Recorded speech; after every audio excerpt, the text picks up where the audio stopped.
tinanong mo ganyan? Ang tanong, nakamove on na ba ako? Para sa akin ito, seryoso ako. Mahabang proseso, sobrang habang proseso.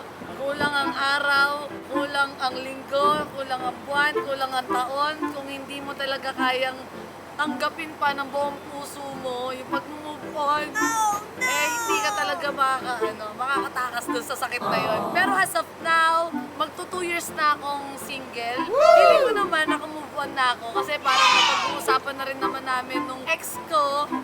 Nag-uusap pa. Napag-uusapan na namin yung mga casual na mga bagay na hindi namin nagagawa nung bagong hiwalay pa lang kami. At saka happy na ako sa kanya kasi meron na siyang kinakasama ngayon. At happy na rin ako sa kung ano yung meron ako. Alam mo, isa sa mga natutunan ko sa relasyon namin, i-share ko lang kahit hindi nyo tinatanong, di ba? Mahirap din pala makulong yung isa't isa sa sarili nyong mundo. Kumbaga, na umikot lang yung mundo namin sa isa't isa. Kaya nung araw na naghiwalay kaming dalawa, parang inisip ko na parang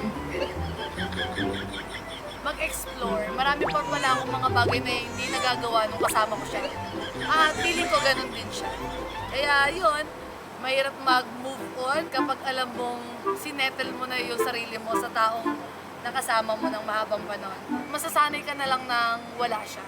Yun lang. God bless you. Ako nga pala ang inyong binibining marikit, online tour guide at your service. Bye!